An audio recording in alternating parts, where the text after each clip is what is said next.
Our next speaker is looking forward to inviting up Karie Willyerd. Karie is the head of Global Customer Education and Learning at SAP. She was previously the CLO and Workplace Futurist at SuccessFactors. Of course, that was acquired by SAP. She's a co-author of several books, and particularly around envisioning the future workplace. This morning, Karie's going to be talking to us about the 10 attributes of a digital learner, and intriguingly, talking to us about how a spin class is inventing the future of learning. I can't wait to hear that story. So Karie, thank you very much for joining us, and welcome. Thank you.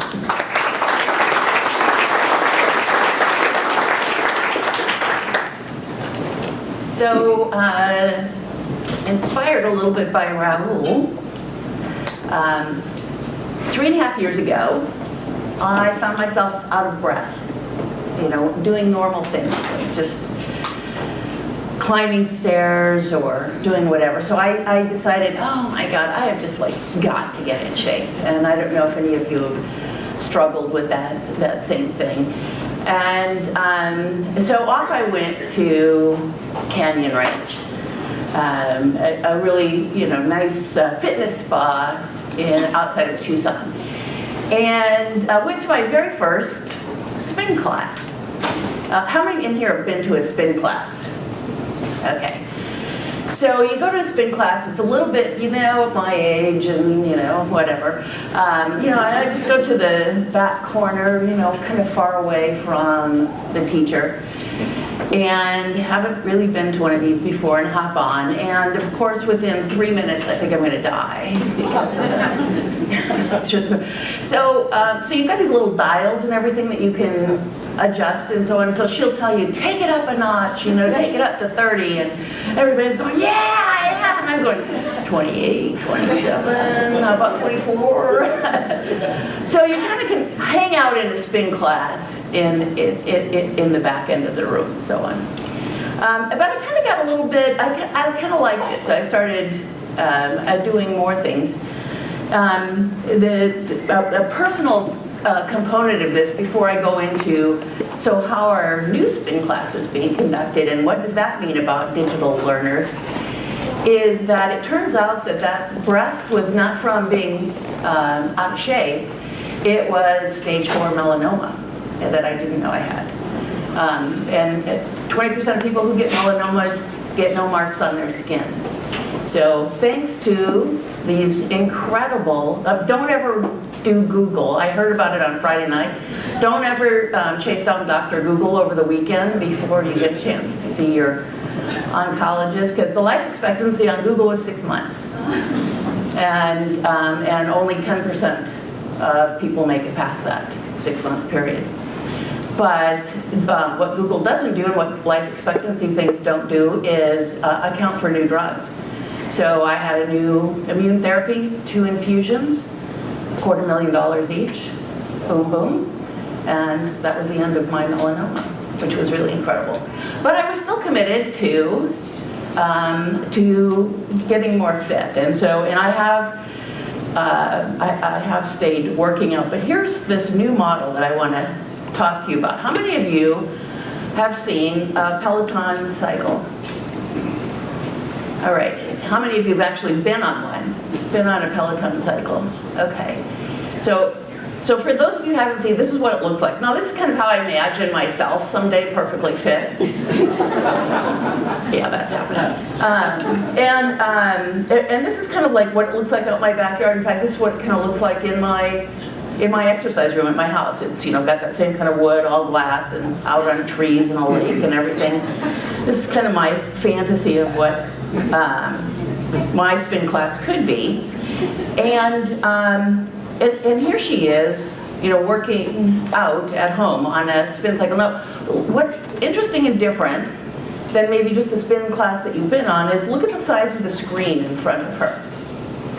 So this screen is maybe 4 times the size of a large iPad, maybe even 4 times the size of the laptops that are sitting propped open here. So a pretty big screen in front of you for your spin class. So the number one attribute I think, for a digital learner is they're seeking convenience. And they're seeking convenience not only on location.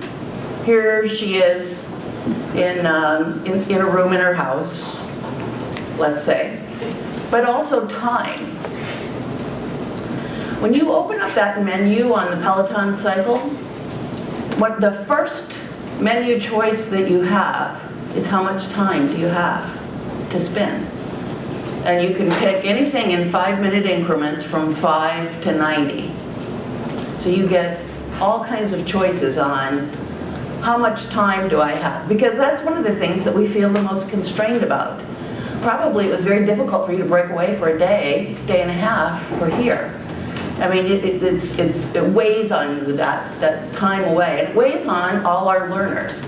So how do we make and how do we create an environment in which they can learn the amount they want to learn, and they get to pick, okay, I've got 5 minutes, what can I go learn? As opposed to, we think of it frequently from content. How can we give them the content of creating a sales order, and then trying to break that up? So what if we flipped the lens and said, what if we let them pick from 5-minute topics and move forward in terms of choice? So that's one of the things that Peloton does. Peloton, by the way, as a business model, is the fastest growing company in New York. And it's just really taking off. The second thing is you can choose from instructors. You can choose from already on-demand instructors where you download a ride that they'll take you through, or you can go join their live classes. But in any event, I mean, they pick people whose second career is an actor or an actress. And so these people are wildly enthusiastic, way more than any of the spin classes I've gone to live, and they are experts, and you have access to these experts.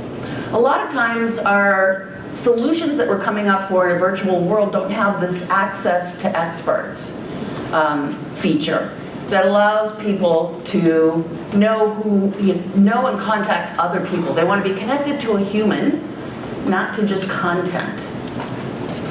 I used to be the chief learning officer at Sun Microsystems, and one time I was in Zurich talking to the head of the CIO for a big bank, and he said, I don't really want to use e-learning or anything in which I don't know who wrote it, because I want to trust another human being and know what their credibility was. So I immediately went back and started to brand all our e-learning, the James Gosling Java courses, because then they knew James Gosling was behind the Java courses as opposed to some unknown developer, unknown instructional designer. So second feature that people want is they want access to known experts. And I think we need to make sure we create that in a digital environment. Okay, this is the guy I like, because he's just good. Nothing else. The other thing we want is a challenge. Just like Salesforce just showed, the badges people had earned, but by the way, my God, am I impressed with those 3 million badges that are out there. Like, good job, good work.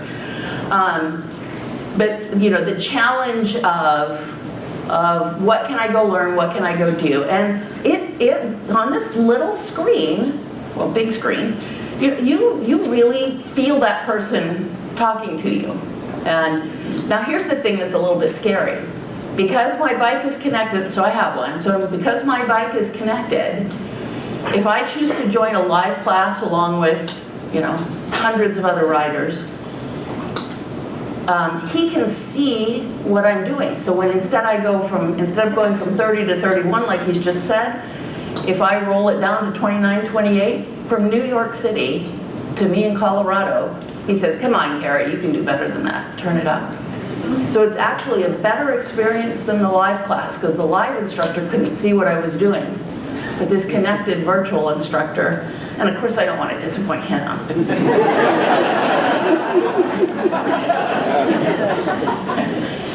So here's what the screen can look like as you're working. So you've got all of these measurements available to you. So you're getting feedback. What's the distance you've done, the cadence, the output, resistance, what calories have you burned?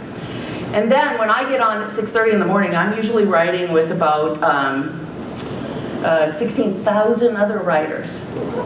So even if you've taken an on-demand class and you're doing something recorded, you are with other people that you can see, and you can see what they're doing and how much output they're producing. So you get constant feedback. Whether you've decided to do the live class or the on-demand class, you're still in a pack. So you get feedback. And this is a familiar scene. Big Sur.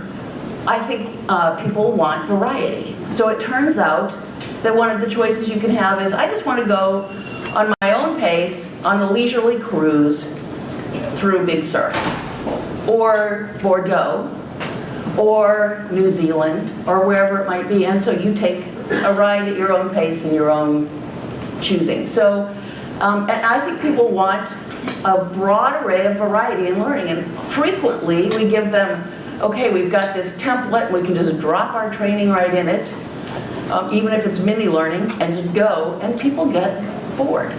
And so that's why people stop exercising. That's why people stop learning.